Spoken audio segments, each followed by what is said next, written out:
close. Almost half of America's working women say they have been harassed at their jobs. A new poll has found time, who's next, isn't the only question around the table this Thanksgiving after the fall of the unappetizing Harvey Weinstein. There's one even more vexing why now. Why did the Weinstein case start a landslide of UAL harassment accusations and admissions, when those of other famous men Clarence Thomas, Bill Clinton, Bill Cosby, Roger Ailes, Bill O'Reilly, Donald Trump did not? The answer to why some men behave this way is because they can, and, in every civilization that hasn't stopped it, have. A recent Wall Street Journal poll found that almost half of women had experienced unwelcome UAL advances or verbal or physical harassment at work. But last year, a federal report concluded that 75% of employees with such complaints didn't voice them, especially if was involved. Instead, they avoided the harasser, denied or downplayed the gravity of the harassment, or tried to ignore, forget or endure it. They were afraid. Charlie Rose interviewed Bill Clinton in 2014 in New York. Both men have been under scrutiny for alleged UAL harassment in the wake of the Harvey Weinstein case. Photo Michael Lochisano, Getty Images. But why that fear has eased, and the problem been called out so suddenly, frequently and publicly, is a tougher question. I can't explain how these things get started, says Brian Balog, a historian at the University of Virginia's Miller Center on Public Affairs. But this is a real moment. It might help to think of it as a butterfly moment. Catherine A. McKinnon, who 4 decades ago first advanced the argument that workplace UAL harassment violated federal law, published a book last year entitled Butterfly Politics. The title alludes to the idea that a small change can make a big difference. The flapping of butterfly wings in West Africa can begin a chain reaction that eventually causes a hurricane in South Florida. The Weinstein moment has many butterflies, none by themselves sufficient to explain why a traditional standoff, she said, has given way in some cases to, with exceptions such as Roy Moore in Alabama. She apologizes. Many factors have combined, connected and collided to turn tropical depression Harvey into a hurricane. The following ones explain why conduct that once would have had the societal impact of a construction worker's wolf whistle has brought down cultural leaders like actor Kevin Spacey and TV host Charlie Rose, and embarrassed George H.W. Bush, whose family admits he's sometimes patted women's bottoms, and the memory of the late Nobel Peace Laureate Elie Wiesel, accused of sliding his hand down to a woman's butt during a photo op. A string of antecedents. The high-profile UAL harassment cases immediately before Weinstein's had the elements of his, but not the impact. Yet, taken together, the cases of Cosby, Ailes and O'Reilly built momentum for what was to come by showing women who'd been harassed on the job that 1. They weren't alone, and 2. If they did speak up, it wasn't the end of the world. What we're seeing now had been building for a long time, says McKinnon, who now teaches law at Michigan and Harvard. Every woman who brought out what was done to her has prepared the way. Merebs fires Charlie Rose after UAL misconduct claims surface. Not just Hollywood men facing UAL misconduct claims since Harvey Weinstein sexual harassment troubles mount in state houses around the country. A backlash. Donald Trump won the presidency despite accusations by a dozen women of UAL harassment, and despite admitting to such conduct on videotape. During the campaign, he was asked what he thought his daughter should do if she were cruelly harassed at work. He said he hoped she'd seek another career or another company, but the Electoral College doesn't always reflect the zeitgeist. Millions of women were mad about the candidate's alleged conduct when he won. They got even madder.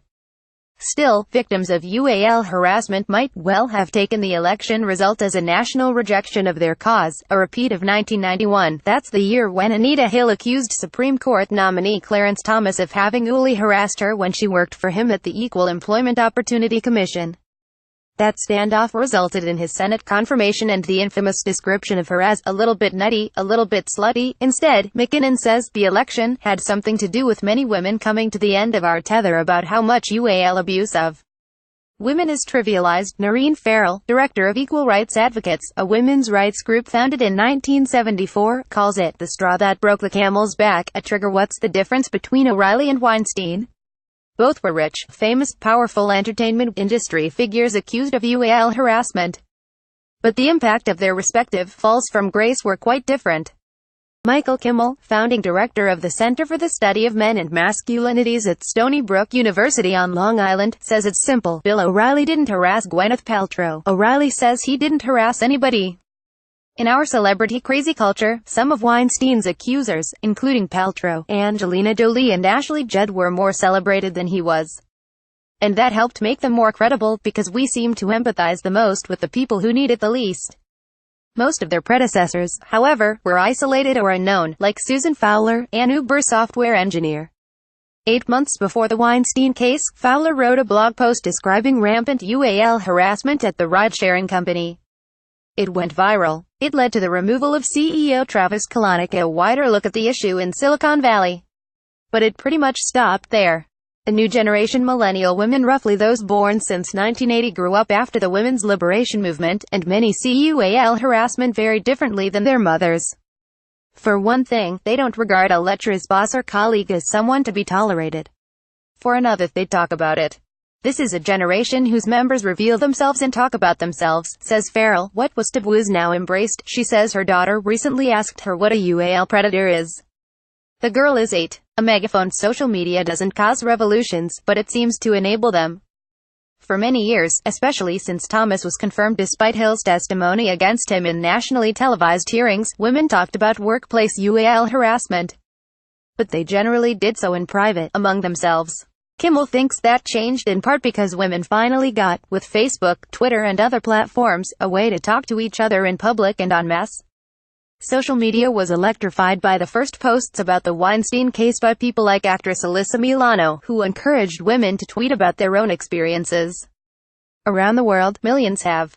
The Meto hashtag allowed everyone to see how many people were affected, and victims to see they weren't alone. It allowed women to validate each other's stories, says Farrell, and thereby encouraged even more women to speak out. A tipping point. Everyone knows there's safety in numbers. The question, always, is how many?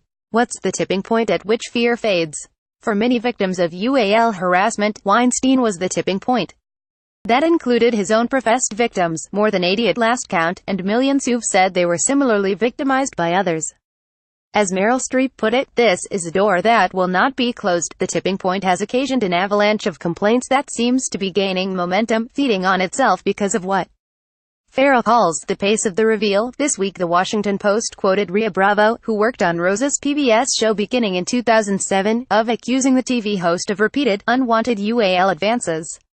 In explaining why she decided to publicly accuse her former boss, she said it took what she called this fierce moment of cultural reckoning for her to understand that he was a UAL predator, and I was his victim.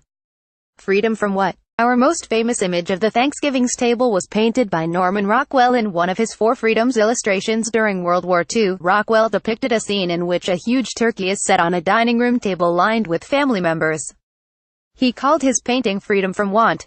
But this year, as the table talk turns to Weinstein and so many others, characters Rockwell seems not to have imagined, the scene may better be described by the title of another picture in the wartime series Freedom from Fear. Read or share this story. http://sussit.ly2idna.tv